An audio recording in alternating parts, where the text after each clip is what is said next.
在参加 MSI 之前，其实就觉得各区联赛的最顶尖的队伍都是实力蛮接近的，跟去年比起来，所以也是到了这边之后打了之后才觉得真的是很强。G2 eSports with the most dominating victory of the MSI 2017 group stage. Take down Flash Wolves to go 3-3. They're gonna get the damage. They're gonna do just in time. 50 minutes in, 15-second death timers. And TSM in the strangest game I have cast. Take the win in their face. And the LPL's Team WE gain revenge, defeating Team Double! Kiwi que mais triple! Não é triple, é duplo double! Kill for Marines! 원래는 저희가 좀 더 잘할 줄 알았는데 생각보다 다른 팀들이 다 잘해가지고 되게 힘들었어요. Speed advances his 15th kill of the game. SK Telecom after 46 kills remain undefeated at MSI 2017. SKT is on their own level. All the teams are so close, it can go either way. Any team can win against any team.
Hello again and welcome back to Rio de Janeiro for the 2017 Mid-Season Invitational. The action picks back up here at the Jeunesse Arena, where earlier Team WE loaded into their ready room just a short time ago. Of course, they'll be looking to claim second place when they face off against G2, tied with them in the standings. Expect he's in good spirits, getting a little stretch on before the game, got to limber up. It's time, though, is winding down for all these teams to carve out their place in the top four as we approach the knockout stage of the tournament. Hello, everyone. I'm James Dash Patterson. Bringing the breakdowns on the analyst desk today are Indiana Frost, Gurren Black, Chris Papa Smithy Smith, and Sam Kobe Hartman Kensler. Day 4 of a crazy group stage. How's everyone holding up? I mean, I'm hyped, honestly. I'm the Korean analyst, so I get to stand back a little bit, but the parity between the other teams, that's the cool part of this tournament. Who's going to finish top 4? Do any of us really know?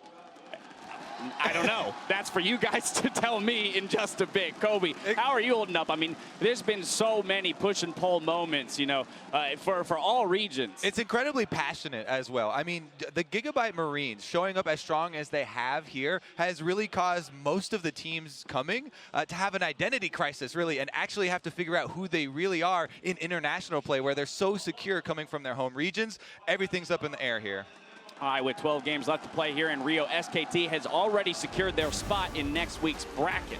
That said, the Gigabyte Marines threw a spanner in everyone's plans, as Kobe was talking about. We have such a meaty middle of the pack here in the standings. And Gigabyte Marines spice it up. I think we all have that same opinion of it's taken till an international event in 2017 for there to be this much parity between at least 5 of the regions when it comes to contenders, for these emerging regions to actually be right up there. It's not any sort of gap there. Right up there means that we really do have no idea who will likely be joining SKT in that bracket stage. And while, you know, the Marines are definitely surprising people and moving upwards, the Flash Wolves is one of the teams that a lot of people had in kind of the soft number 2 spot coming into the tournament, but they really do seem to be trending downwards, and a lot of it has to do with this uncontrollable fire that they've got going on up in the top lane. MMD, everybody seems to be focusing him, them, and it doesn't look like they will stop. They tried to cover it a little bit with Karsa, but if Karsa is camping top lane, then it removes the bite that you're used to with the Wolves, where his adaptability is something you have to watch out for early. And likewise, it doesn't just feel like MMD anymore. You know, Betty being focused out a little bit. His champion pool, it's mostly those utility 80 carries, the Varus, the Ashe, and the Jhin.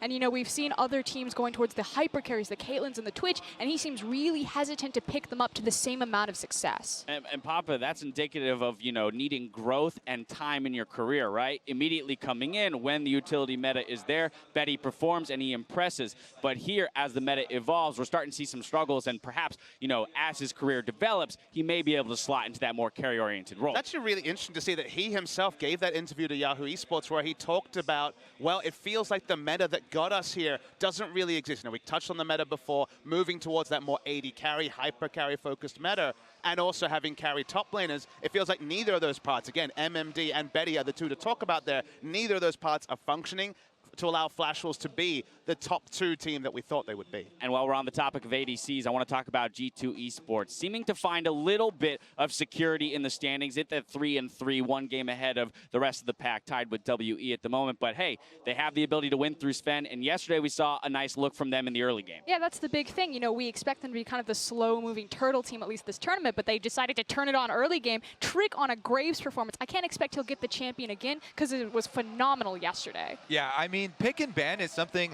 that Youngbuck is really outspoken about. He's super confident in, so I want to see that on display in their really important match that is coming up very soon. The other thing, to your point, Frosker, and I really love Trick not only getting out to early moves, but his willingness to change it up, go for the experience rune, and really actually, you know, surprise people. I love that innovation. Now we'll see how the table shapes up as we start our day with a rematch between the LPL's Team WE and Europe's G2 eSports. After that, it's TSM against the GPL's Gigabyte Marines, and then the Flash Wolves look to hand SKT their first loss here at MSI. But it's important to note that as we move through the second round robin, you do not want to be dropping head-to-head records against any of these teams since they are so close in the standings. Which is why there's so much pressure on game 2 and number 1 here. Like, backs to the wall. It's do or die today for a lot of these teams. The first 2 games have super hype storylines. The only 2 3-3 teams. Feels like 4 wins might soft get you into top 4. 5 is safe, but 4 is getting you there. And the second game, the best of 7 between TSM and the Gigabyte Marines, it finally comes to a hold. And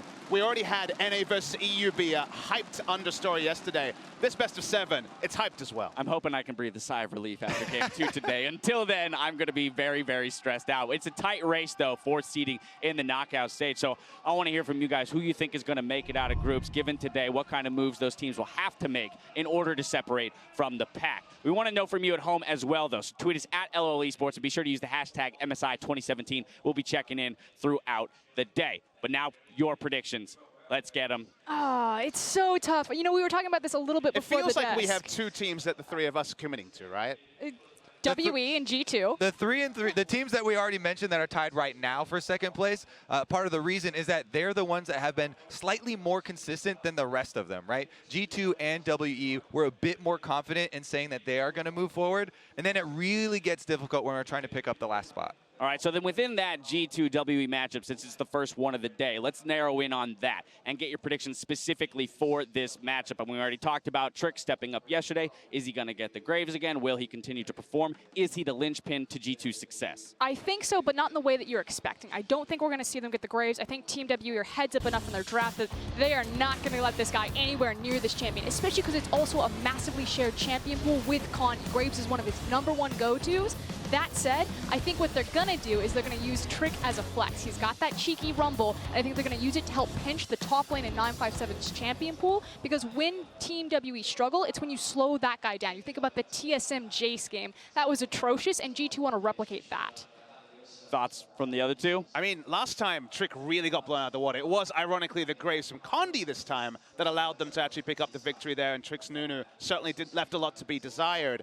But it feels like if WE respect the last performance, they look at the most recent performance, respect the champion pool, get rid of the Graves, get rid of the Ivern, force him in onto his other picks. You're happy to see Trick jump into Lee Sin, at least based on his performances this tournament. I feel like WE, on balance, have been better in the early game. So my prediction would certainly be WE, but just like everything this tournament, the max you're giving a team is 60%. You're not jumping above that because it is so close. WE here, Kobe, what Exactly. do You want more information to be able to be more confident. That's what Day 4 is about. This is specifically one of the ones where we really would like to see Champion select first, and why I keep bringing up, Young Buck, he's so confident in this, and they should be expecting people to continue to target Trick. They should definitely be expecting, Graves and Ivern bans pretty much until they prove otherwise that they have other viable options. So with the information heading into it, you want to see what the picks and bans that they're actually going to end up with. Well, you don't get to, Kobe. You're the tiebreaker.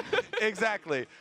With that being said, G2's last game of yesterday, as you said, there were a lot of good things that they did show, and that does give you a little bit more confidence, heading right into the first game of the day today. You feel very on the line here. Can I get a definitive statement? Understanding that there's still that 60%, but do you feel G2, WE? What's your gut telling you? I'm going to go with G2 on this one. Okay. And say that they're going to take it. All right, the G2, that was your dark horse call. So given WE accepts our analysis and attacks Trick, how does G2 work around that? I think the fact is that they showed that they can play both styles now. As Kobe was talking about, even though Trick seems like he might need the Graves to play early game, he really doesn't. Just be proactive in the early game. If you want to go back towards the Nunu or the Lee Sin, you have options there. I'd like to see them expand their play style, because WE, they're kind of hit and miss. Are they playing early game? Are they playing late game? It's kind of all over the board. G2 at least have shown that they can win on both different, early game and late game. All right, well, both teams have their paths to victory. We'll see which one grabs the opportunity by the throat and takes it. One thing left to do is hand it off to the casters, though, to kick off the day. Thank you very much, Dash. Welcome again to the Caster Desk. My name is David Ficturli, alongside my two favorite co-casters, Joshua Jat Leesman and Mitch Krepp of Warspools. Gentlemen, take ready that, for some other games? co-casters. Yeah, screw you, Deficio. Everyone else is the worst. Let's go through the starting lineups though and get ourselves into the game. On the blue side is the Chinese LPL's WE. Team WE, of course, 957 in the top lane, Condi in the jungle, Xie in mid, Mystic in the bot lane alongside Ben in support with Coach Hong. Yeah, and they're obviously going up against the Europe's G2 eSports. I'm not going to say I have no bias here, slightly leaning towards them. Top lane expect, jungle Trick, mid Perks, AD carries Ven, support Mythy, and the coaching god, self-proclaimed, their Young Buck.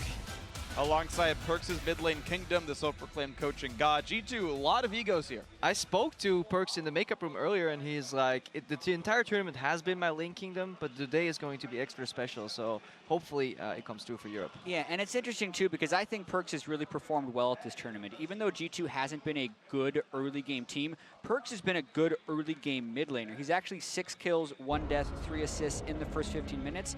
And particularly in this game where G2 has the red side, G2 is 2-0 on the red side in this tournament when compared to 1-3 on the blue side. And one of the big advantages about being red side is it's much easier to get a counter pick for your mid lane. Yeah, definitely. And if it's not for your mid laner, then at least it's for your solo laner on the other side, the top lane in expect right there. Yeah, and what we're expecting out of this draft phase is definitely an Ivern ban from Team WE. But I'm wondering how the shielders are going to get attacked and where those pinches are, because we've seen Team WE have to play it both ways on the blue side, whether they have to pick between junglers or between shielders. And G2 is actually not even going to trade any shielders whatsoever, so that definitely changes the dynamic of the game. Definitely looking for other power picks here if you're G2 eSports. It feels to me that Mythy is more comfortable on a melee support, and I feel like he can actually break open this matchup too. We saw yesterday there was a plan to get bot lane ahead. We saw Trick run an Experience Queen, go for double camp into Scuttle, and then get a level 3 gank bot. That was ultra planned, so you can definitely tell, even if they draft weaker matchups, Trick will alleviate pressure there. And looking at this, with the Graves ban, it's no longer even a trade of Graves or Lee Sin, but the thing is, Trick's Lee Sin does not demand very much respect. Exactly. This first pick is through onto Ashe instead, when Lee Sin would normally have been a first pick worthy champion in other matches. But you're right, Trick, not the biggest Lee Sin player, means you can take that later on. Yeah, I would actually rather see Trick play Kha'Zix. More so, I would love the Elise the most, but I don't think his Elise has been good domestically. And then if you look at junglers that can pace just a little bit better, have a little bit of a mark, even if their early game isn't great, I would personally like Kha'Zix. I don't think G2 also doesn't feel too bad about the Ashe steals. Ven can perform on other champions. Exactly. Ashe has been first picked by Team WE before in one of their blue side victories earlier in the tournament, and they also have the flexibility now of getting to take the Lee Sin. So this can potentially be a side of picks that both teams could be happy with. Yeah, and G2, they prioritized the Lee Sin over Elise versus TSM, and then Svenska ran away with the game right there. So definitely a change up in their style, showing some adaptability. It's also something we saw in Perkz. Even though he's under pressure sometimes, he's become a way more well-rounded player. You were talking earlier about how consistent he has been. That has been his pedigree during the entire season. So the game's going to see a support pickup potentially here for WE right here. I'm still, on the G2 side, not pleased with the bans they put through because they banned the Graves. Then it just feels like they got kind of pushed around in the first few picks. Yeah, this had to be Tahm Kench here for Mithy, because he likes playing it. It helps shifting these lane-to-lane movements that help them pace in the early game, and it's just a great pick into Malzahar. Exactly. Malzahar isn't the same type of lane harass as he used to be because his little minion things, what are they even called? Voidlings. Now take 2 hits instead of 3 to kill. Tahm Kench has actually been an early pick support when the Karma and the Lulu have been taken off the table. So the fact that WE kind of walked into that Malzahar, I actually think does favor G2 a little bit, and now we have the solo lanes left to decide. They even get double value. Tahm Kench in itself is good against Ashe already. Getting it against the Malzahar suppression, Devour is just going to be a key component here. Hopefully maybe even allowing Sven to not rush to QSS. True, and maybe eat my words, and Tahm Kench is the right choice after all, and G2 is the mastermind behind the ban phase too, as you kind of alluded to, somewhat baiting the Malzahar and getting value for the Tahm Kench afterwards. Bans coming through, several top laners on both sides. All the mid laners left available for the most part here, unless you consider Karma and Fizz as the flexes. Yeah, I mean, one thing that I would say, Freak, is both teams are playing their own game in this draft phase. You can look at this draft in a number of ways. Giving away Ashe and then letting Lee Sin fall to the second rotation on blue side can be a disaster for most teams. I mean, that's why Trick has played 2 Lee Sin games, because it's such a high value pick. So there's a very real chance Condi takes over this game for Lee Sin, but we got to focus on the solo lanes now. Yeah, and I think that's honestly a great point, because we've been talking from like G2's perspective, but look at what Team WE is drafting. Ashe and Malzahar are their comfort picks in that bottom lane. Condi can definitely play Lee Sin. We now get an even tank matchup with the Gragas in the top lane that I would even favor slightly towards the Gragas. So I think G2 is sacrificing maybe the perfect steals, but they're going for their own comfort. And you got to keep in mind, if Mithy's not there on the Tahm Kench, someone's going to get ulted into probably dying to whatever solo lane has actually come out here, of course. Gragas there for the crowd control, you assume it's coming through for him in the top side, and now you probably need some kind of high damage mid laner, which LeBlanc fits the bill on, and if you're not careful, someone's getting popped on G2's side. And I'm really excited to see this LeBlanc matchup, if they lock it, in which they do. Give me the rise. Has actually been the most banned champion at MSI, but in the 4 times it's been picked, it's lost every game, because the teams that have been willing to give up LeBlanc have had a ready pick for it. Rise has won against it twice, including once for G2. So Perkz is absolutely ready to play against this LeBlanc, but whenever Champ's banned for 14 times, it's not like these teams are just playing a fool. They definitely have some strategy and some wins behind that LeBlanc. Yeah, but I definitely like the reaction here. I think Perkz is super happy with the way this matchup scales. Early on it's tricky, so I think the breaking point is just these early few ganks. Can Condi do what he so often does, is just break open one of these lanes early with the Lee Sin, because otherwise it's going to be quite tricky. Alternatively, if Xia is going to sit on this teleport versus Snare and Cocoon in the mid lane, he may just die.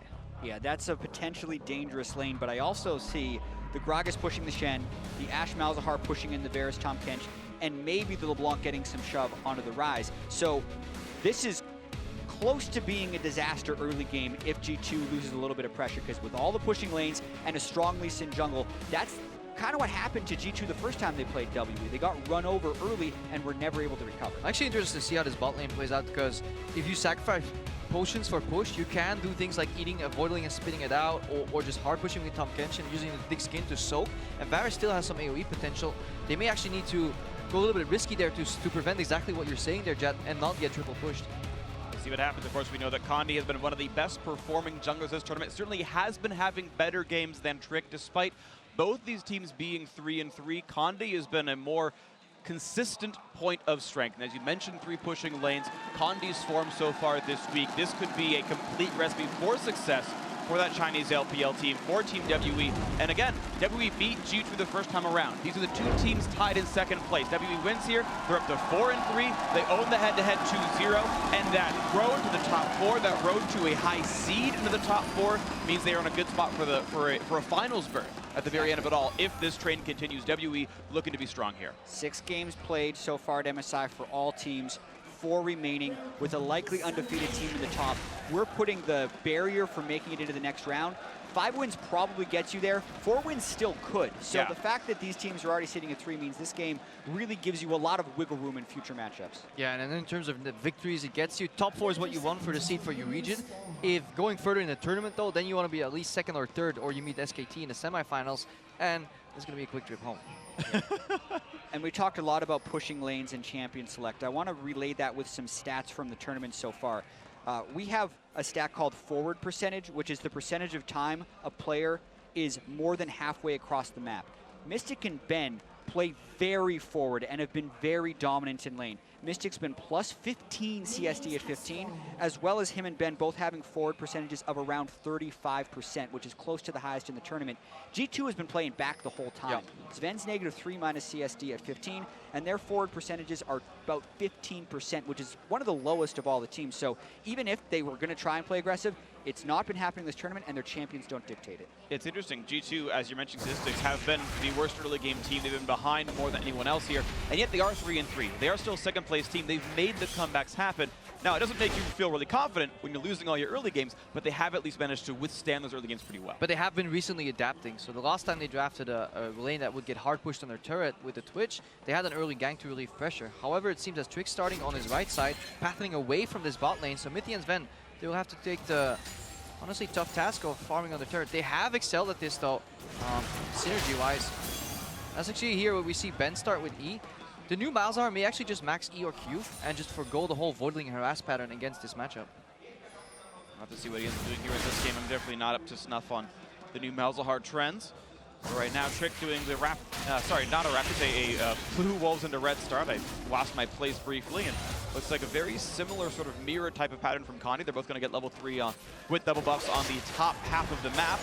They lost the push. They yielded the push here, so let's see if Ben and Mystic did this willingly, because they had the option to go in. Maybe they are actually scared of that exact level 3 early gank. That's exactly what I'm thinking, Krepo, because Mystic and Ben with those champions can easily get level 2 first. But if they're playing the safe game, if they think they're going to win the lane at level 3 or 4 anyway, and because Condi didn't have to make it down there for a gank, they're just playing the smart game right there and trying to not get pushed in. But the smart game actually concedes an advantage you didn't have to over to the opponent. Yeah, if we then delve even deeper, Trick started blue side, they saw a leash. It's very punishing if an Elise goes for a single quad and clear, and then goes for a gank in the same area, because you can get counter jungled there. So I think this is almost too much caution from WE, but maybe there's a bigger plan in the works that us mere mortal casters do not see.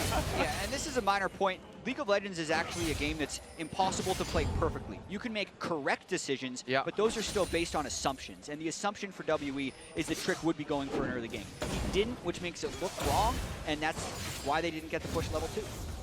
End of the day, 200 gold does not win you or lose you a game, so the risk-averse one tends to be the one that pro teams go for, and it's the one that WE chose right now, and hey, they're doing pretty well at a major international tournament. Can't hate on them too much. You saw Trick right now, he was recalling. This is a very common thing for pro junglers. You'll take the 5 seconds to walk near the lane, then recall there. Again, you're playing percentages, you're playing the correct choice. If there is a gank, I'm close by. If there's not a gank, I lost 3 seconds to be in position for a counter gank. It's probably the right choice, and so Trick making that safe assumption that if Expect gets dove or jumped on, he's around. Condi, though, has already gotten his first recall off. He's back into farming and has a lot of gold for himself. We saw another base in the mid lane. Perkz picks up his tier early, so G2 so far not being punished for having these losing pushing matchups, potentially.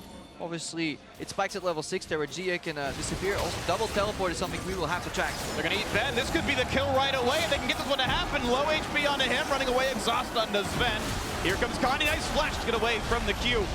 Looks like it's going to be Mithy with gray health on. Wants to bait with that. Here's the flash. Gets the stun. One more hit. He'll do it. Condi blocks the stun. The safeguard's there. Can Trick get the kill? Yes, he can. How about the trade back? No! Mithy saves his life. Beautiful execution by G2. That had to be so close because Devour is an extremely long cooldown early on and he used it offensively at the start of trade. Now Perks has to leave the lane Kingdom because he got poked out. Yeah, so a loss in the mid lane, but a win down bottom there for G2. They were winning that 2v2 straight up. That's a lot of the reason why people like Tahm Kench, even into range matchups, because his all-in potential is so high. You land that Q and Ben is close because he was trying to harass Ben. You're too far up in the lane, man. Ben then has to blow his exhaust. Every summoner gets burned, and because Condi was there before Trick, that's what nearly turns it around. But this is how big the G2 advantage was earlier. Trick can arrive 5 seconds later, and G2 can still come out on top of the fight. Yeah, and it also shows you why in a lot of laning phases, look at this Devour. Ah, that's beautiful. Yeah. How, if you want to beat a Tahm Kench lane, you got to go through him first. Because if you ignore him in the trade, his trades from proximity are so strong. So generally, you want to poke him out until the 0 pots. He steps back, and then you go to the AD carry. But Ben skips this crucial step here and gets completely out-traded.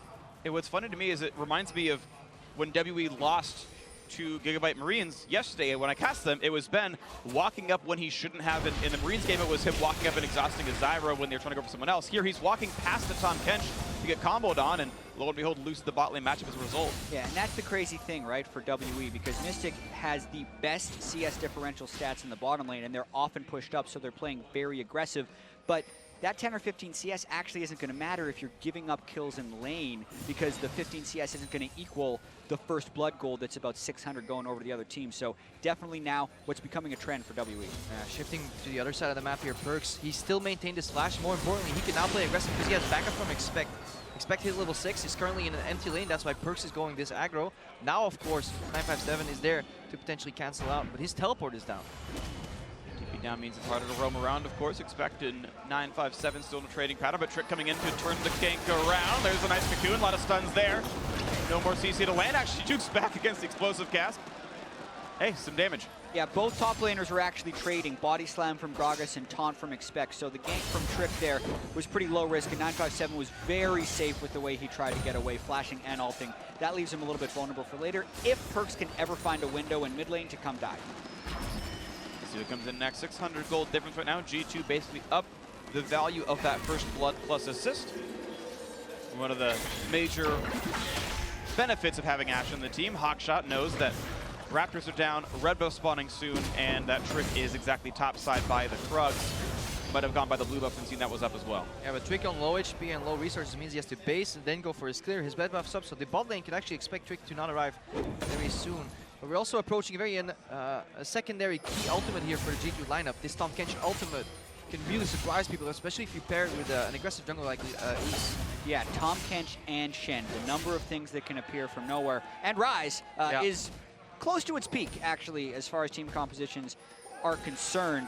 But if they want to make those plays, they still have to get the push in the lane, which they are doing a really good job of for the first 8 minutes. The worry was that Team WE was going to push in all the lanes, and Condi was going to be invading Trick's jungle constantly. That hasn't happened, so you have to consider this an early game win for G2. Especially if you consider that the catalyst to a lot of these losses was Trick falling behind in the jungle. We had that the new red invade where it was like 2 HP off, Trick just trying to catch up for losses and really making poor percentage plays. Right now, he's in a good spot here, looking for a 2v2. 2v2, here comes the jungler coming around in this one as well. Here comes Perks, gets a Shen to his name though. Nice dodge, the cocoon kicks him over the wall, lands the Q as well. Right back out goes Trick, who is flashless. One more hit, I'll do it. Kill comes through to Xie. Now they're on to Perks. Perks gonna stay alive in this one though. Great trade, and that was through a Shen that did get canceled by 957's ulti, but either way, nice kill on the Trick. Yeah, poor communication in the heat of the moment. Perks and Trick were clearly expect to land, but he didn't show up, and then suddenly he turned around. Really good read from WE, realizing the Shen was cancelled, and then turning on the aggressive. Yeah, and a big outplay by Condi towards the end of that fight, because it's a 2v2 skirmish with fairly equal levels. The one disadvantage that Trick had is he'd gone mobility boots rush and really didn't have much combat effectiveness, whereas you had the Warhammer on the side of Condi, so he's going to be doing more damage, especially when he's able to land his skill shots. Yeah, here's Perks using his ultimate to his advantage, matching the teleport. We also need to track if we get a replay there, whether the synergy between Elise and Rise, it's actually up to the Rise to get a good W placement. Yeah. Because if the guy's behind a minion, Like, Trick is not Angelina Jolie. He can't get that cocoon around. Let's see what happens here. So he'll trade on GA, but GA is actually hiding behind the cascade. Yeah, Trick there for the counter gank. Shenel comes in, so you expect this to turn. That flash right there by Condi is what turned it. And you also notice 957, pretty easy Gragas ultimate. Expect would have had to go much further back if he wanted to avoid that. Of course, when Shen doesn't arrive, the ultimate wasn't on Trick. He has no extra shielding. Team WE smartly focus him. Good kill picked up, so equalizes the gold here in this one. And Condi had already been farming a bit more than Trick, so individual gold-wise, it's pretty much the same amount of money on both of these two junglers. G2 small gold lead from farm right now. We'll see what else can pay off. Their bot lane actually still +7. Yeah. The gank obviously helps with that one, but still it's Sven and Mithy who have been pretty frequently the reason they've been winning games. Are off to a good start. It's about 5 minutes until the really cool part of this game starts, where WE will initiate 1v1 protocol, put both teleports on the side lanes, and then G2 have the ability to really move rapidly in between lanes with that Ryze, Shen, and Tahm Kench. Yeah, there's been a couple of trends we've noticed at this tournament. One of them was the shielding supports. Those are almost getting banned out now. So from there, we've been seeing so much more split map play. These teams are playing the side lanes more than we've seen in quite a while. So whoever can get an advantage on those side lanes, and it can be from either the mid lane getting ahead or the top lane getting ahead, holds a huge edge. So you can make those plays. Condi gonna get face checked by Expector. He taunts into him. Of course, the ward was there, kicks him right back out. Here comes Mithy, bringing in Trick, gets jumped right back onto Condi. Doesn't go for any CC just yet, gonna run right back out. Looks like 957 threatening enough now. Perks showing up, but that is a haphazard dive. They already stopped fighting. Why even go for the ulti Perks? And here we see the theory in action, but an execution error. But you can just imagine what this comp could have achieved. But what a great reaction from WE. I'm sure they smelled it. The second expect blind taunts 1v2, I think they knew what was coming. Yeah, I mean, they tried to throw the kitchen sink at him with only Sven staying in the bottom lane. You can have the right call, like rushing the Nexus as TSM is doing the Elder Drake, but you have to hit the right things at the end of it. And G2, I think, could have made the right theory, but like didn't make it happen. Yeah, well.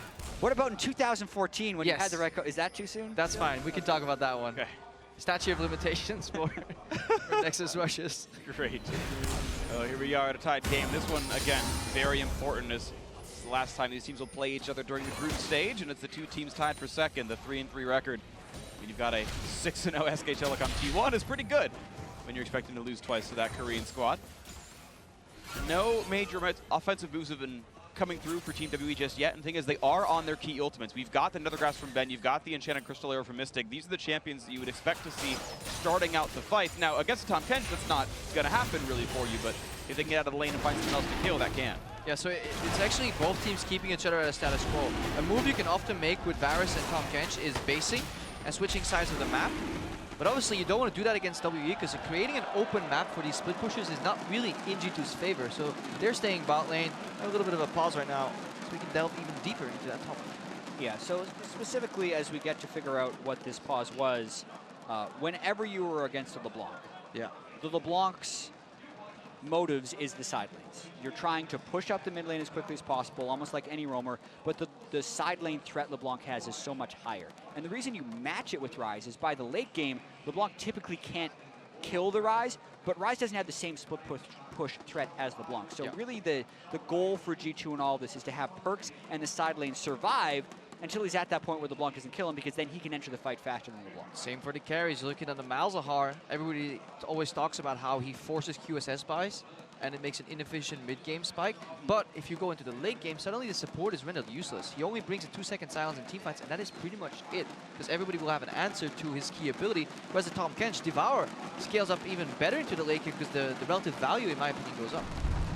Yeah, it is nice as well. You think about some of the efficiencies and forcing QSS buys, whatnot. It's almost only Perks who's actually required to do that. Sven, more often than not, is going to be near Mithy. Sven's going to be able to build more damage base. I mean, he's the highest damage per minute player at this tournament right now. Sven is doing so much work right now overall as a player, and him getting to build efficiently means he gets to do that even more. It means he gets to be even more efficient, as it were, and that's always a good thing to have. You can see, if I can see the scoreboard right here, but we're seeing that Perks has Merc Treads and has bought yet another No Magic Mantle, which might be QSS first major item, basically sitting on just Tier and Catalyst and waiting until that comes through. A lot of options available to him, but certainly, yeah, everyone's going to be respecting Ben and respecting Mystic.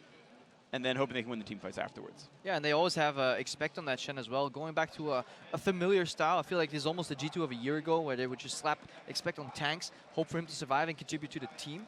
Domestically, he actually improved, and I found his carry play to be really fun to watch, even going into matchups like a Wunder or an Odawana and still pull his weight. But it seems at the tournament, they tried to protect him a few times in picks and bans, didn't work out, and now he's back on tanks. Yeah, and touching back on the game a little bit, which we're paused 12.5 minutes into, it's exceedingly close. Gold is only 100 different, but with that being said, I still feel like G2 holds a slight edge in this moment, only because the early game should have been in such heavy favor for Team WE, and because G2 has played very strong late games against LeBlanc before. So obviously when we paused, the nice thing about casting in other venues where your voice isn't going out to everyone is you don't have to worry about giving away any type of strategy. It cannot possibly The Ocean Drake going over to Condi, which is most likely going to happen after the pause, helps WE a little bit, but it's still just a stalling game for G2. Yep.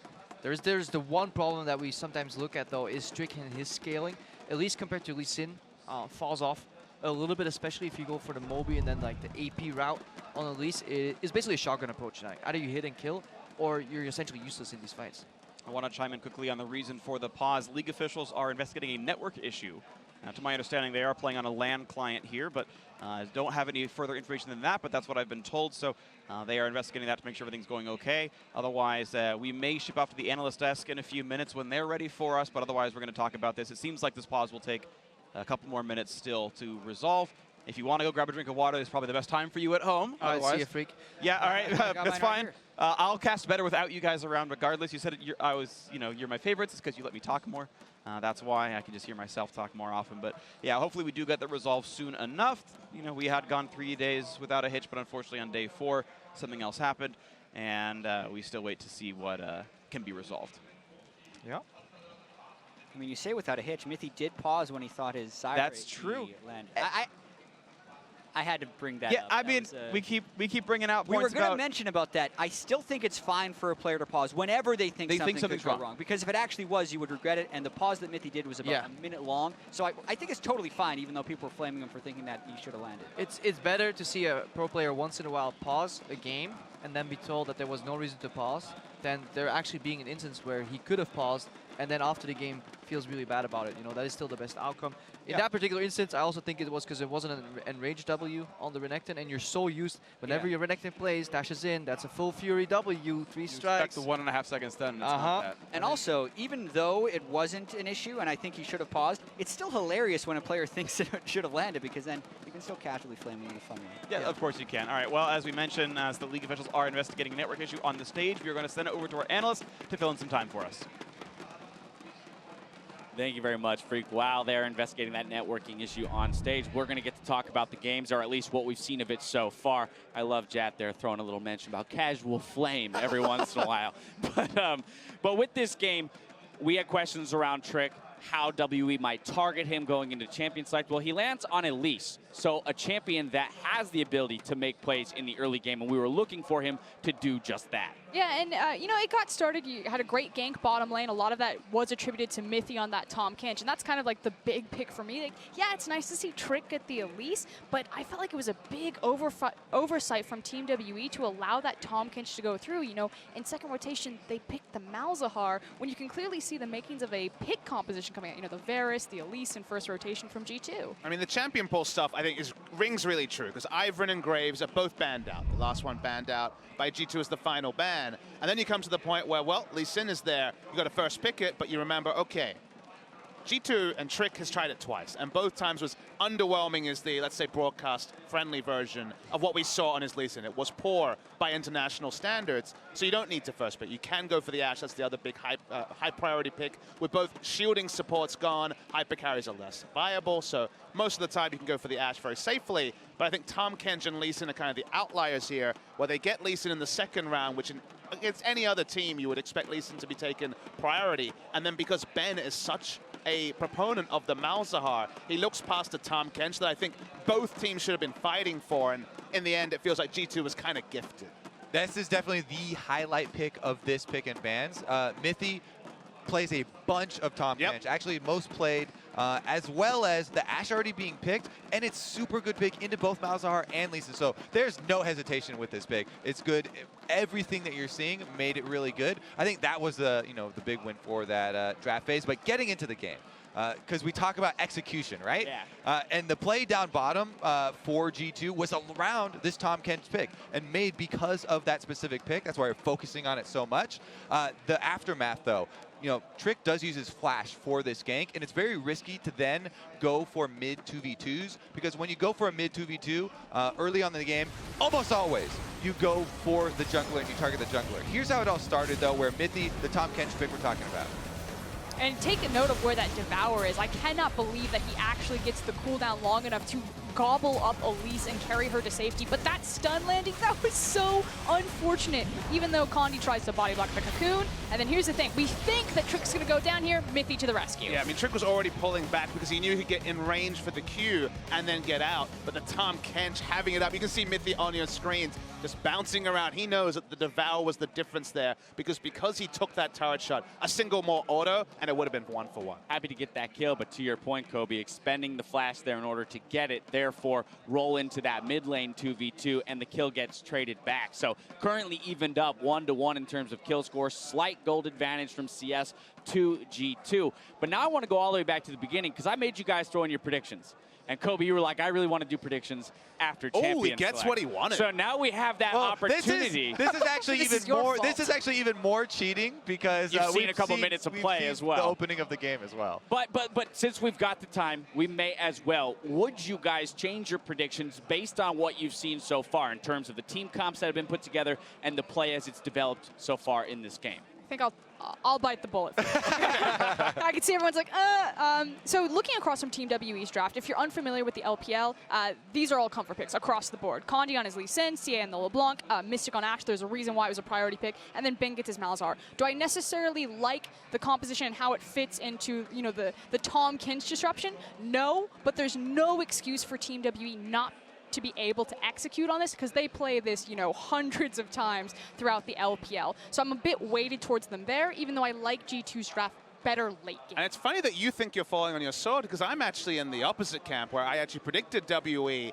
and then my educated opinion based on what the information we have now, you look at the draft, the Tahm Kench does feel like a trump card. So bunch of flip-floppers over here. I'm staying with my bet. Let me get there. Now, I like the Tahm Kench, obviously. I think both teams wanted Tahm Kench. Got it in this spot. The Malzahar priority is another one where I kind of scratch my head, but watching LPL VODs, that happens from time to time. What? Mind blown, I understand. But then the fact that we've also played quite a bit of game, and it feels like a lot of WE's advantages are weighted to the early game. The early game's not over. We're not in the transition to mid-game yet. With that extra information of seeing no big lead, in fact, a gold disadvantage to a comp that I really think does outscale pretty severely on the side of G2. How many games have we seen LeBlanc try to power through shields and redemptions and Shen ultimates and a Ryze who builds tanky anyway? It feels like there will be a natural tipping point around 30-35 minutes. So I'd actually go the reverse and favor G2 as an educated opinion, but you never really know, right? There still could be a flare point. We're still early in the game. You got thoughts, Kobe, or can I move on to a quiz? Like I said before, I am staying with my bet. I am actually going to highlight a different area that I'm a little bit concerned about, and it is the Moby boots on Elise here for Trick. Because of that kill in the mid lane, you lose quite a decent amount of momentum. So that would be the one area. Like, I do have faith in Condi. I'm actually become a pretty big Condi fan over the last couple of months here. And I think that would be the one main area. All right, just as a note for you viewers, we have people going through the logs right now trying to work through this issue. So still a few minutes away from getting back towards gameplay, but just keeping you updated on what the issues are. So now I want to talk about your point here in terms of late game scaling and that LeBlanc in particular. We've seen LeBlancs with multiple different build paths here so far, but yet to see anyone stick to that side lane and really spread the map out as opposed to grouping in the late game and using it as a team fighter. I'm almost 100% that CA will try to group up as a team fighter, and the reason being is even if he decides to go for the Gunblade, which I believe he started to build it, it's usually what he does in the LPL. If you look at G2's composition, they have so much mobility to counteract someone trying to play in a side lane looking for a split push. The Tahm Kench, the Ryze, and the Shen can all beat him there. All right, well, as you speak, I get the word that we're going to send it back to the casters because the teams are readying up to get back into the game. Guys, take it away. Thank you very much, Dash. Yep, 12-minute long pause. Players are ready. I saw both Condi and Perks type R in chat, which is the globally accepted I'm ready to play League of Legends emote. That's a good character. sign. It is a good sign, yeah. Apparently, no cause for alarm really has been found. I'm heavily shortening what I've been told in my headset, but we are ready to go back into the game. And G2 eSports from the European LCS and Team WE from the Chinese LPL are ready to get back into their game. And here we go. Ocean Drake have been going down. Condi gets it no problem. Yeah, what better way to resume the instant Drake here bonus for WE. G2 were getting ahead by scaling, but we're still waiting for a key moment is where their first item spikes come out for WE, and they move into the 1-3-1. So by no means is G2 safe yet. Exactly, waiting for Gunblade out of the mid lane, LeBlanc, waiting for Blade of the Ruin King out of the bot laners, and we're also waiting for when the globals come into play, because we're still in the laning phase. That's not likely to decide this game. It's going to be about how they play the side lanes in this matchup and how much they can spread out the map and make the proper collapses. Yeah, and the game has been snowballing for WE. Whenever Ben and Condi successfully group up and play with some vision here, following this Dragon take, they moved in deep vision, got a blue buff steal here, so slowly creeping on to G2's turf. So he didn't creep on any farther right now. Gold League, he's going back and forth. 200 right now in the favor of Team WE. And then it goes back to nothing. So never mind. Farms and waves going back and forth. Plus 20 for the top set of expect. Definitely a solid one here. Mid looking for the big play alongside Trick, hoping to flank in his bottom lane. Looking for Ben. They poke off the passive. Great flash to get away. The CC will not land. Here comes the re-engage. Arrow's going to land on the mid. The afterburns of flash. Here comes the pressure. They have the burst damage. Tries to get the shields on. Will live a little bit longer, but he's not going to survive it through. Nice kill picked up for WE. The ultis are layered. No problem. Yeah, cautious engage here. Follow-up coming. That's a fake clone. Here's the real one. Cocoon used on the clone. Here comes the chase. One kill coming through. Make that another one. 3 for 0 in the bot lane dive. Team WE far ahead now. We talked about collapses. That was Team WE making a huge one. We saw Mithy try and get aggressive with Trick. They only sent 3, but Team WE was able to bring the entire squad down there. Did not like the placement of Mithy's Abyssal Voyage, but Team WE turned that around beautifully. Yeah, definitely did not. Try and get in the minds here, like maybe why they don't want to get lane ganked potentially, but still they're way out of range. Telegraphing it super hard for Ben to flash here, and then the reaction from Expect is way too late. Exactly. Ben still had his passive shield up, so I also have to point out that Mithy was focused properly. Otherwise, he would have just devoured someone. So the guy that they could nether grasp, they did. But then the continuation of the gank as well. Burning the cocoon on the clone, only emboldening WE even more so, and Condi landing the spells on Lee Sin. Everything worked out at the end there for Team WE. And one other constraint here, critique here of Mithy is he flashed in a line. He saw the arrow flash and it still hit him. You're not allowed to flash into the skill shots that get you killed. Mistake from Mithy that even got these kills happening in the first place. If he lives, he saves the rest of the targets. That dive probably doesn't happen at all. Yeah, that placement, it really makes you wonder, right? Like, because they're being proactive with the play. They don't have the Shen with them from the get-go, so they're kind of half-committing both location and in terms of intensity of the gank, and somehow WE, they get to react much faster here on a reactive play. And because of that, all the gold influx they just got, Gunblade completed on the Blanc, Blade of the Ruin King, and QSS completed onto Mystic. They have the ability now to play forward and set up more of those plays. Let's see what WE can now do with this one. They've had hit and miss really in this one, though, hitting pretty nicely now at the 15-16 minute mark here. Mystic has been swapped into the mid lane alongside Sven on the other side. Ulti's not going to land. Nice dodge there by Mystic. Taunt's going to go in, but a perfect timing on the Quicksilver Sash. Mystic is away with it. Nice job to stop that aggression. Really good movement here by Mystic. Sven, again, not finding the mark here on crucial engages. We had the Ash arrows kind of go wander off right now. That Varus ultimate doesn't connect for the second time in a row. Need to see if this gets to G2's mental game. Yeah, pretty good amount of harass there just from a few spells from Shea as well. You can see blue buff Gunblade LeBlanc at this point of the game. Very difficult to deal with. Perks is going to try and match because he's built so much magic resist, but it's still going to be a tall task. Puts the clone to the brush to see if the Shen was recalling. In fact, the recall complete, so we got out of that one. But yeah, here comes Rise to match in the lineup. Ben and Mystic back into the mid lane. Perks playing very defensively in this one. Does not have flash. Does not want to get attacked by another grasp. They know Ben's ulti is down, but that cooldown likely to be shorter on the flash. Now WE is looking for spillover. They're looking to push this LeBlanc lane, move into the enemy jungle, maybe surprise somebody mid, maybe surprise somebody who's warding over wall. Same for the Gragas in the top lane. Q-Max means just AoE push, disappear, find the pick somewhere. WE is in their ideal formation, 1-3-1. Exactly, and you have to wonder how G2 is going to try and fight back from this, because the multiple times, too, they've tried to use Abyssal Voyage, it's gone wrong for them. They either blow everything to get nothing, or they just kind of walk into a counter gank. Another Ash Arrow finds True. Gonna find the stun, gonna find the root as well. Grey Health still getting burned down. Do they have the damage to kill off Mithy? Not just quite. Under 100 left on the support. He's gonna survive though. Perks is in the lane with his Ghost popped and does not find anything to do with it. So a Summoner Spell down for basically nothing. He ulted in and found no targets. Really close there for Mithy going down. His flash was still on cooldown. Uses Grey Health very well right there, procced it at the right time, but you can see the threat that WE is applying. They can get on this one. The threat is still there. Mid lane going to be falling pretty rapidly. What I got in the first turn of the bot lane. Now the chase side was cutting in. Kickback knocks up Sven. Doesn't go for that dive just yet. Now Expect is here. Does find one kill. Ben goes down. 957 is the target. One stack from Tom Kench is on. Here's two. One more attack will give him Devour, but he's not going to get that one here. It's now Expect. Going to get him help. Nice knockback. Finds him, and Mithy never able to save. Instead, he dies. Two picked up there for one traded back. Well played, WE again. Yeah, beautiful turn by 957 there, but you also have to talk about the poor communication at the tail end of that team fight for G2. Their front line was forward, which normally feels like a good thing, except their entire backline damage threat was at about 200 health, so they couldn't even get close. That just allowed Team WE to free hit, wait for the turn, land the Gragas ultimate, and get the kills. Nice fight by Trick, but it's a poor consolation prize. So it's a participation ribbon at best right now, with the fact that WE has taken over everything for the last several minutes of this game. 4,000 gold lead, 2 turns to 0 as well. And you're getting the root on the Trick. Yeah, and they just took a massive leap forward in this race for second place here. Both teams tied at 3-3, looking for that 4th victory here. WE, their early game wasn't the best with this composition, but they just turned it on this first item spike. Yeah, and it was about grouping in the mid lane, but note that they grouped before G2 did. Perks keeps the Shen ult, Mithy comes in, so that's a lot of the chase G2 had already down. Expect also Expense's flash taunt needlessly. Yeah, here they should pull the fight. I'm pretty sure Mithy still has Devour. He could just walk out with Expect here, but he's looking to play so defensive. That gives honestly a fantastic ultimate ult for 957. Two-man cast right there. Nothing they could do.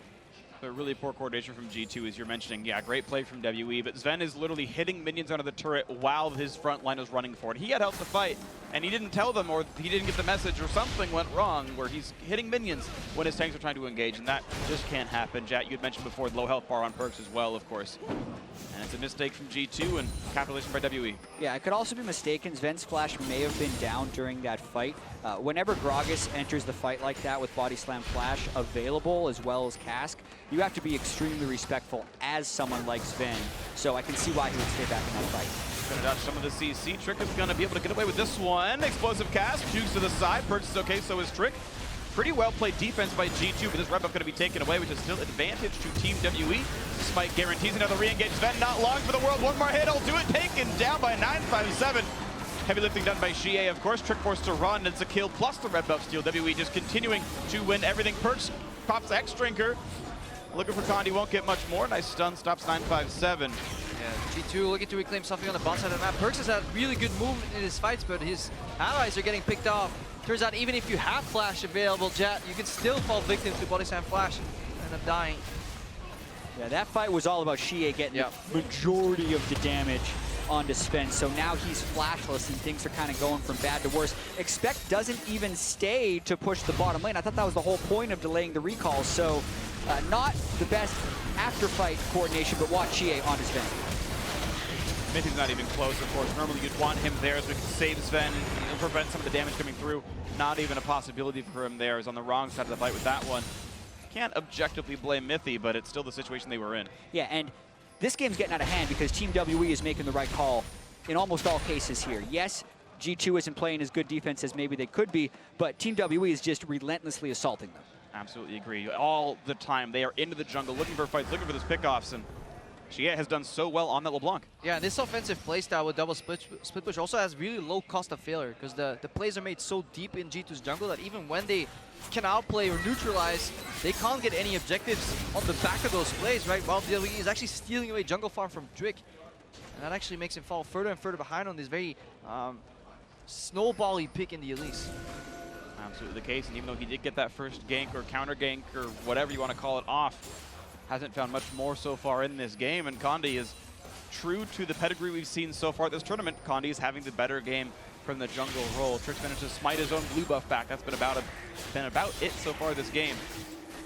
G2 licking their wounds, hoping they can scale up, but with how much threat is on Sven, even with a Hurricane completed in about 1,000 gold, it's going to be so far to go for G2 to catch up. Yeah, now we're already started to think about the Baron Nashor calls, but if you look at G2's comp, though, they are extremely good at defending their own jungle. They have multiple movements possible to get into the pit. Abyssal Voyage, you know, maybe with the Tahm Kench or the Rise ultimate is available too for them. So it's going to be very hard for WE to get conclusive control over this top left quadrant. So they need to keep the map open.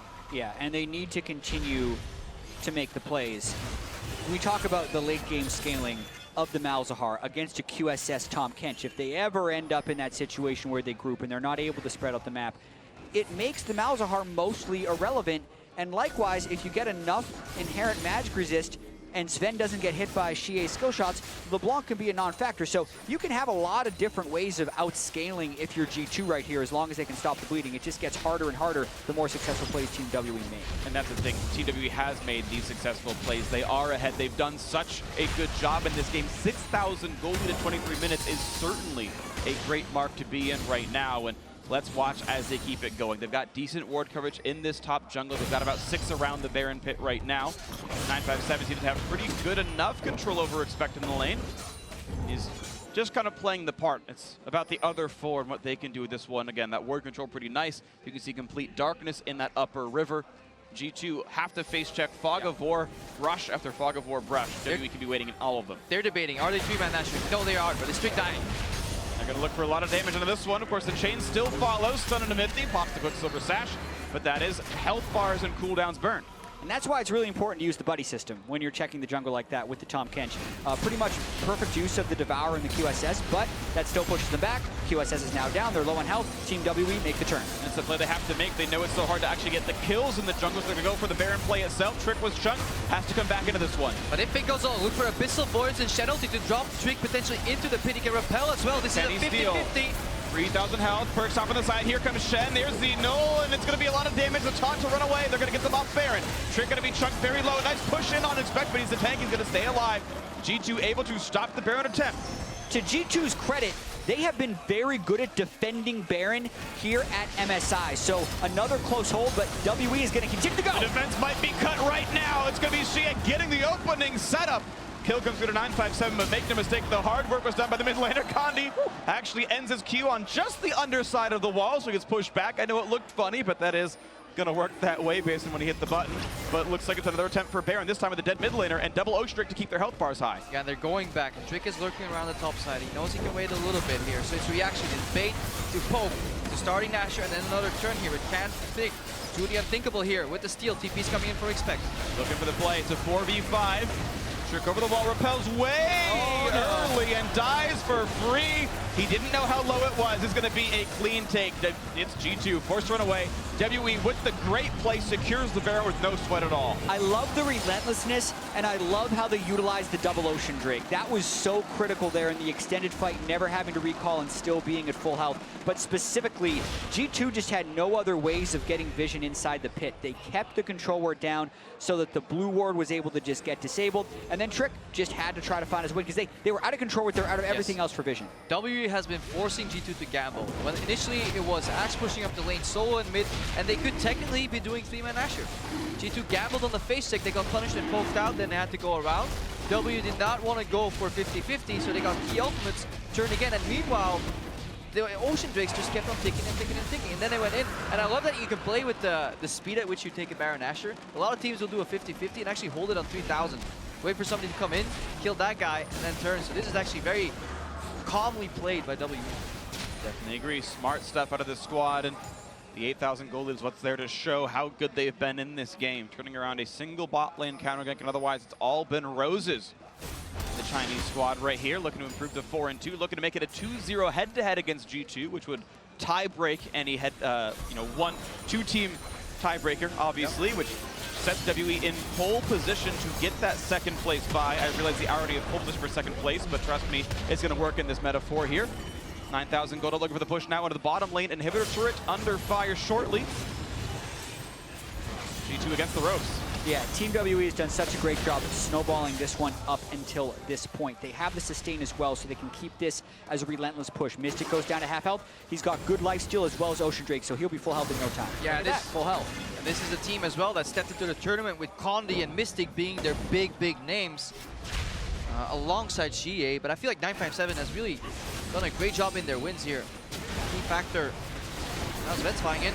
Now they're going to find Minty, who's able to save a bit of time for this one. The kickback gets him nicely played by Condi. Going to get away with it as well. He's going to make it all happen. Double kill so far for GA. Looking for a bit more as Expect Force to run away. Stunned up, going to die despite the dodge zone. They got plenty of damage also-wise, and it's going to be bot lane inhibitor dying. Yeah, Ben's actually adding a lot of value. Even though every offensive move ult-wise is getting cancelled, he's giving 2-second silences in these teamfights because his team is playing so far forward, making it very easy to land them. And that breaks with the normal flow for G2 as well. And what a dive that was just overall for Team WE, pushing just as far as they can without losing a single member. This is probably going to be the game. It's going to be at 28 minutes in. The first Nexus turret has fallen. Perch hoping to do something to buy time. It's just not going to happen, though. It's just Minty and the mid laner. Tricks around here somewhere as well. They're going to try as hard as they can to kill something off. But the last stand, well, they're not going to stand for too much longer. The respawns are back. GA there to do a bit more damage. Trick running him out of the base. And, okay, G2 have bought a few more seconds, but the cost in the life of their jungler. Well, they're deciding to run out of the base and recall because they have such a gargantuan advantage, but a defenseless Nexus the next time WE wants to walk in. It's never a good sight when the enemy team is casually strolling out of your base past 2 turrets and then turning back to kill you because they have 2 oceans. There we go. They weren't even recalling. They're looking for the fight right again. Ben stays alive. Will drop down to Sven. That's something picked up, but look at the damage of it back onto him. Killed off by Mystic, who's now got double kill for himself, and even Shie survived just barely. His encounter with the 2 solo lanes of G2, and now once again they continue the siege into the mid lane. I don't think I've ever seen a game with this much value for motion, Drake. Yeah, it happens occasionally, right? You realize when it is the perfect Drake for you right now. Whenever they can't quite kill you, it just means they never have to recall, and especially in a game that can be dictated by tempo and ultimate cooldowns like Stand United, Team WE is getting so much value out of it. Especially against ult-based teams you mentioned. We can watch that bot lane fight again as we set it up. Yeah, this was just so well done by Team WE. Notice right after QSS, they still land the Ash Arrow and get the kickback onto mid. Yeah, and then it's so easy for them to go. GA, his movement in and out of these fights is so crucial. He goes in the background, kills, snaps back to reality right there, and Ben, he's just walking around silencing people. You know, it makes it almost looks too easy for WE.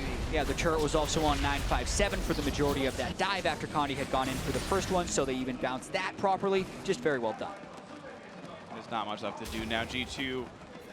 This would be a much stronger comeback than the Flash Wolves or the nearly TSM one. This is, even though G2 have come back from early game deficits, this one is practically out of reach. 15-3 in kills. WE looking to close it out soon. This is becoming a pattern here for G2. They attack the setup, but they don't want to get split pushed into their base. Whenever somebody has a Baron or an aggressive push here, they're looking to attack them in the moment they're setting up formation. Trying to find it, 957 though in the front line. Arrow's going to land on a trick. Gets chomped up by Minty, stays alive. There's the flash ulti on the Perch. Out. He's going to be alive for a little bit longer, but there's the first kill. Minty is gone. Nice setup there. The double knockback as Trick has fallen. Perch going to be off the map as well. 2 left alive. And Sven is now dropped. Only Expect left alive, and I expect this game is going to be over. WE going to close it out. Going to improve to 4-3, and they're going to dominate the head-to-head 2-0 against G2 eSports. WE running well in the back half of this group stage. Yeah, 3 people on Team WE deathless in this game. They played it very well and make a strong statement to try and be the number 2 in this tournament. Well played, Team WE, amidst the cheers of the Brazilian crowd here in Rio de Janeiro. What might be the number 2 team at this tournament have been victorious. G2 eSports still have some wounds to lick. They're also still in third. 3-4 is the highest other teams can hope to get at the end of the first set of games today. So still in a position to make the top 4. Yeah, and Shia right there. King is dead. Long live the king. Lane Kingdom goes over to the LPL in this game. Fantastic performance. Pressure early with the LeBlanc. Move to the different lanes. Side lanes, constant flanks. When you group mid for the siege, that's kind of the tipping point of the game. Yeah, and there are a lot of pundits online saying, why are all these teams banning LeBlanc? It's 0-4, it hasn't won. Just take a look at this game and the way that the map just collapsed after Team WE got a little bit of lead, and the way he was able to dictate the pace along with the rest of the team. Very good play by Shie and WE. Absolutely agree. Of course, both these teams will play one more game today as well. And then tomorrow's the last day of the group stage. Shie, Ben, the rest of Team WE almost secured in that top 4. It would take some kind of minor miracle to miss the knockout stage at this point. which would once again give the LPL a Pool 1 seed into the World Championship at the end of the year. Keep in mind that is what's at stake here. The top 4 teams guarantee Pool 1 for their region. There's 4 spots up for grabs, obviously. SKT already gained that. No shocker there by any means for South Korea.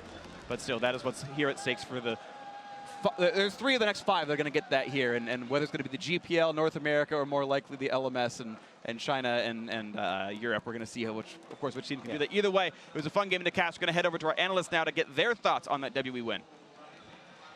Thank you very much, Freak. Team WE moving to 4-3, solidly in second place, owning the head-to-head Just over like I predicted. G2. But Papa Smithy, what happened, my man? You flip-flopped to the incorrect call.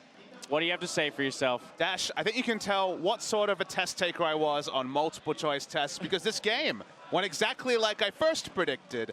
Although I got that chance to second guess. I looked at the early game, I looked at the draft, and I said, okay, pretty settled. The game will continue to roll on like it did for the first 11 minutes or so before we had our pause. And then G2 should take it. We get back in and bam, things changed. Things escalated super quickly. WE actually pulled the triggers on the things that I expected pre-match. And made me look silly. Let's take a look at that, because Jad talks about the LeBlanc here opening up the map with those roams, and right off the bat, off of this pause, a big play in the bot lane for Team WE. But it starts off with G2. That's the thing you have to track here is that G2 many times went for these really aggressive plays. Smithy channeling Clear Love with flashing into an Ash Arrow, gets caught. 957's barrels, I think we'll see consistently, were the difference between the two teams, and great roam from Xie as well. Yeah. Plus the Shen ultimate goes on to Mithy there, who's getting knocked into 4 people. Plenty of DPS to kill him off before the Stand United can complete. And like, I 100% agree with Jet. Like, Xie was amazing. You know, you look at his scoreline, look what he was able to do with that LeBlanc. But 957 really was the unsung hero. Yep. And when I initially picked G2 to win this game, it was under the condition that I felt that they had a strong enough draft or a read on WE that they would pinch his champion pool and not give him one of his signature picks like that Gragas. And it was time and time again, you know, every time G2 did overreach, it was punishing with incredible place casts. It was sweeping them off of Inhib Tower. So yeah, Xie led the charge, but it was 957 that really broke open G2 for Team WE. Yeah, there was a big difference in front lines, actually. He was able to interrupt a number of Shen teleports, and he was also able to have the threat on the back line. We saw a couple, we have another replay, Dash, from that 18 minutes in the mid lane, where it's a really good example. This is where G2, they use, you know, their kind of anti-pick stuff where they're coming in with the front line, and then Shen goes for the flash, the top flash onto the dead target, and they keep going. Really good bait here from WE. They see that the back line of G2 are all so low health. They bait in the front line. This is the situation where you need better communication between back and front line in that chase. Yeah, you have numbers advantage, but you didn't have health advantage. But it's also, flashes in, misses taunt, taunt is down, all their tools were down, and they kept coming up the lane, not respecting the cast. And the cast was the difference. I think 957 made the game in those 2 plays that we chose to read. And here's the thing, you can go directly to G2's draft. They banned Kled, Rumble, in second rotation of bans. 957 doesn't play Rumble. There's no reason to throw that ban on him unless, you know, he's been practicing it in scrims or something that I don't know of. Like, the Gragas fits much better in there. Look at this gold graph. When there was a pause, things were looking pretty even. So I'm sorry that I believed in what we saw in the first 11 minutes. But then WE took it to a different gear. I didn't see in the first 11 minutes, and then the game was over. I also love the point about the Ocean Drakes and the role that they played in this game in terms of allowing WE to stay on the map and continue to push the pace, right? As we've seen in some games, we can have that kind of lull or the stall out, but being able to set up around the, you know, the Baron and repeatedly go back to it, forcing G2 to contest and therefore hand over kills. You know, they closed the game in quite clean fashion. It is something to say about Team WE. They're very good at recognizing what their win conditions are. Even domestically back home, they'll do this thing where, you know, they bounce a lot of waves, they wait until they have the item breakpoints, like, okay, we're ready to go, and then they pull the trigger. They did exactly that there. They knew that they weren't going to be able to take it late game, so they rushed the Baron and they close it early. All right, first game's in the books. We'll see if G2 can bounce back later in the day, but coming up after the break, we have another chapter in what is becoming quite a rivalry between TSM and the Gigabyte Marines. Don't go anywhere. I'm sad, guys.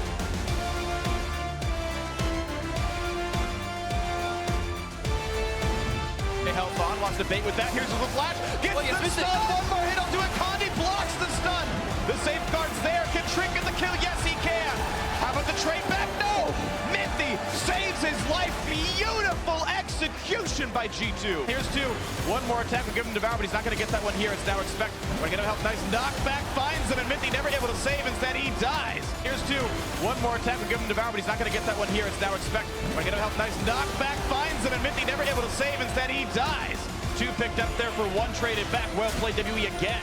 Now they're going to find Minty, who's able to save a bit of time for this one. The kickback gets him. Nicely played by Condi. Going to get away with it as well. He's going to make it all happen. Double kill so far. He played it very well and make a strong statement to try and be the #2 in this tournament.